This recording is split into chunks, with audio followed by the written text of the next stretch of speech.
optimal merge pattern.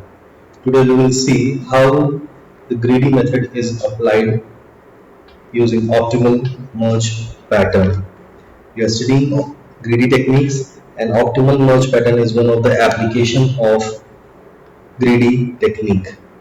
So here what we do, here we are available in the questions with a lists, or you can say files, and number of records in a file will be given to us, and we have to merge these files into a single file, and we have to merge these files into single files in a such a way that the number of record movements should be minimal. Because if the number of record is minimum, then the time execution time will be small, and if the execution time is small, then the time complexity will be less. So we have to find that optimal way of calculating the minimum number of record movements. So let's understand how to solve the numericals, how to solve the questions in optimal merge pattern. So first of all, let's see how any simple array or list, you can say, where the number of elements are given to us, we used to merge these elements. So first say, let's say two lists are given to us. A is 3, 8, 12, 20. B is 5, 9, 11 and 16. So this is given to us. So first of all, we will compare this 3 with 5. 3 is smaller. So we will compare this 8 with 5. 5 is smaller. We will compare this 8 with 9. 8 is smaller. We will compare this 12 with 9. 9 is smaller. We will compare this 12 with 11. 11 is smaller. We will compare this 12 with 16.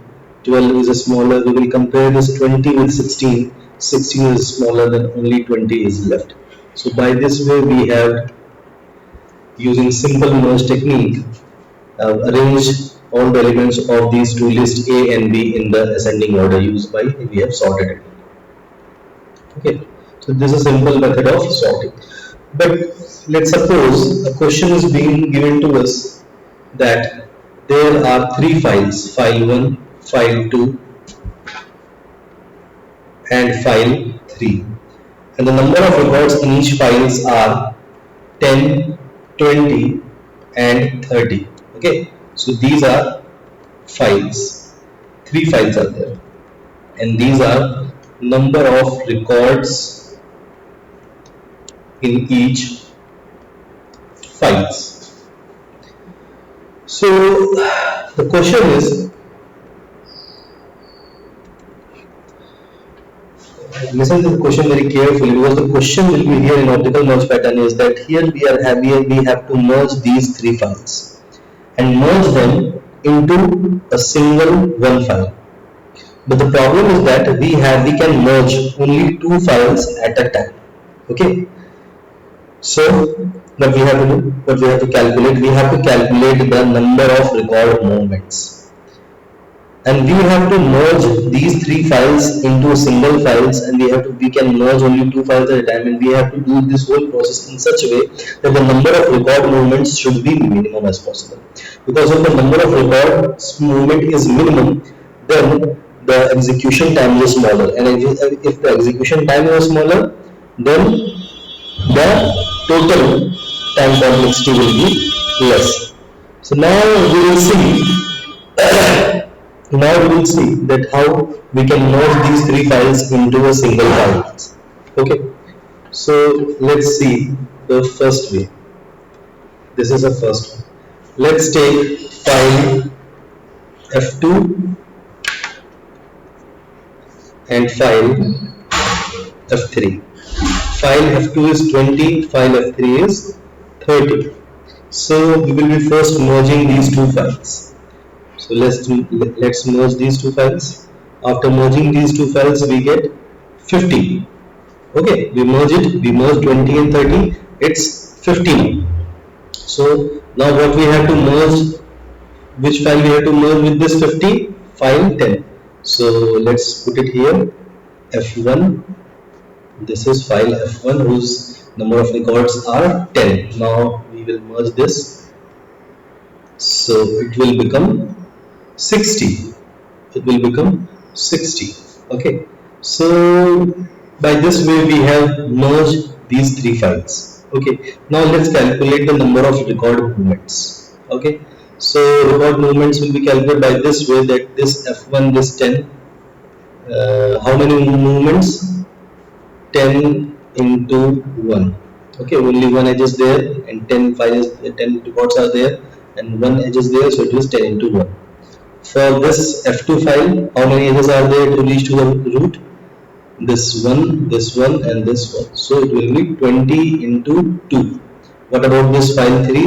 1, 2. So this is 30 into 2.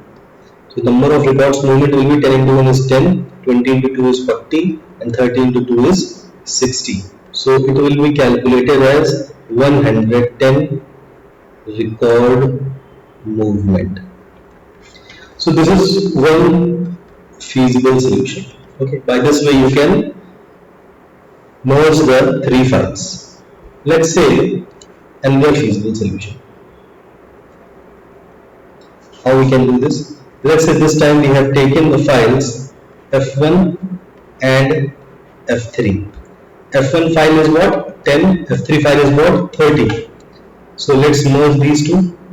It will become 40. So what is left? F2 is left. F2 is 20.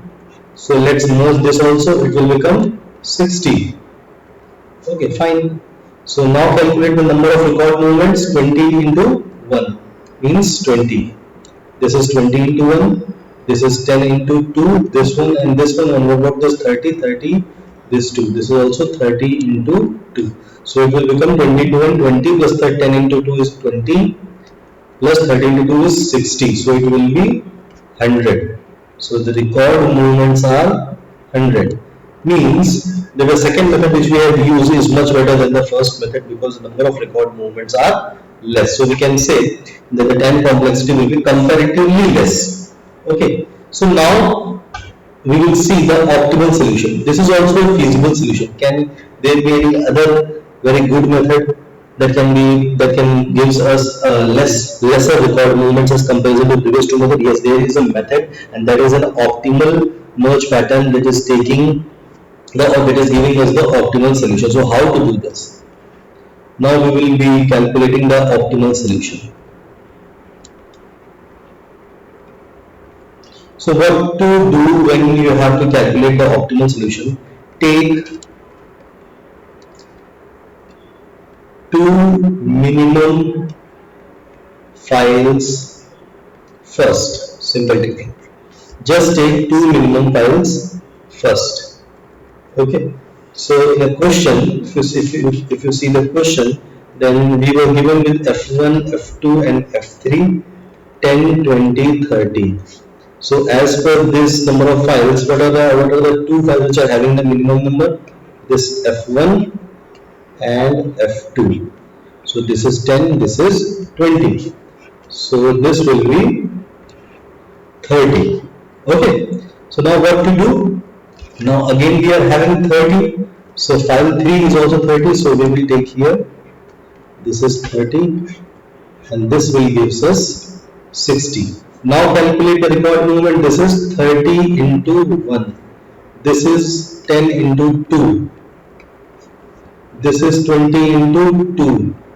So let's calculate the record movement. 30 into 1 is 30, 10 into 20 plus it is 40. So this is 50 and 90. So the record movements are now 90.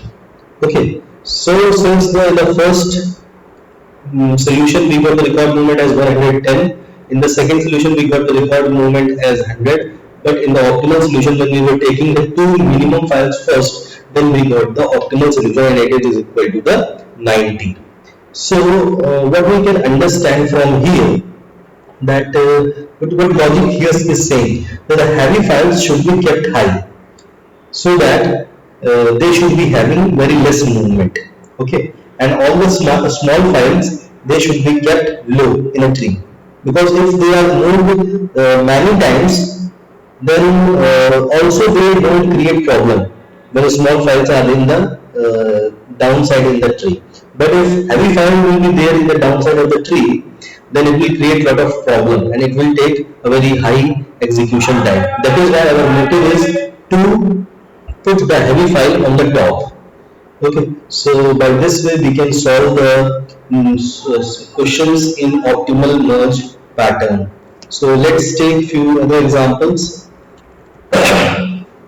Like the question is now, list is being given to us A, B, C, D, and the number of records we can say size is 6, 5, 2, 3. So what are the two minimum? We are now calculating the optimal solution.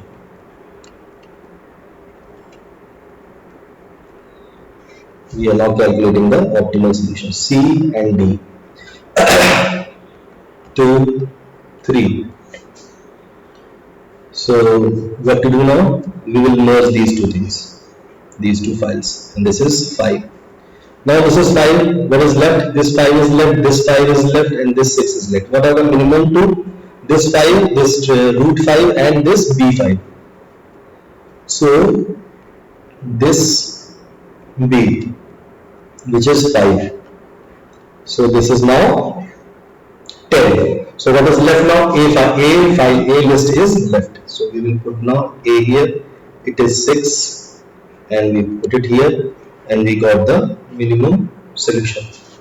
So what is the total number of record movements? This is 6 into 1.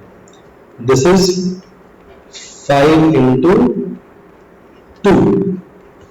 This is into 3. This is 2 into 3. This is 1, 2, 3. This is 3 into 3. So total number of record movements is what? 6 plus 2 into 3, 6 plus 3 into 3, 9 plus 10. So 12 plus 19. So 12 and 19 is what? 11, 1, 31. 31 is the total record movement. Okay, I hope you all have understood these questions. So now let's see one more example. By the end of that example, I hope you will be understanding these questions in a very good manner. So let's see one more question. Let's say the question being given to us this time is list is x1, x2, x3, x4, x5, and the size of these files are 20, 30, 10, 5, 30. So in some of the books you will see that they will be arranging all these lists in the increasing order of their size. So you will see that method also. Although you can solve this question by this method also, this is also correct. If you want to solve this question by this method also, by arranging all the list in the increasing order of their size, then also you can solve this question. So just arrange this. So first of all it will be 5, then it is 10, then it is 30, then sorry, it is not 30, then it is 10, after it is 20, it is x1, then it is 30, then it is again 30. So it is x4, x3, x1, x2, x5. So what are the minimum two in this type of question? You can easily see if you are arranging them in the increasing order of there, then you can arrange them. So we were doing it that we have arranged this lists in the increasing order of their size. Now we will be taking two minimum files first. So the minimum files first are 5 and 10. So this will be 15. So now considering 15, what are the two minimum files? 15, 20, 30 and 30. 15 and 20. This will be 35. Okay. Yes. So now considering 35 into the number of one of the lists and 30 and 30, what are the two minimum? This 30 and 30. This is 60. So now what are these two are left? We will simply merge them, so it will become 95. Okay. will become 95. So now we have to calculate the number of record movements here. So for 5, what are the number of record movements? 1, 2, 3. 5 into 3 is 15. For 10, 1, 2, 3. 10 into 3. Okay. For 20, 1, 2. 20 into 2. For this 30, 1, 2. 30 into 2. For this 30, it is again 30 into 2. Why? Because 1 and 2. I'm talking about this one. Okay, so the final answer, final number of record movements is equal to 5 into 3 is 15 plus, what about 10? 10 into 3 is 30 plus 20 into 2 is 40 plus 30 into 2 is 60 plus 30 into 2 is 60. So if you will add up all these movements, then it will be 205. So the number of record movements is equal to 205, and these are the minimum number of record movements using optimal merge pattern. So this is how you have to solve the questions in optimal merge pattern. This is the way you will be solving the questions. So I hope you all have understood this concept. Thank you so much.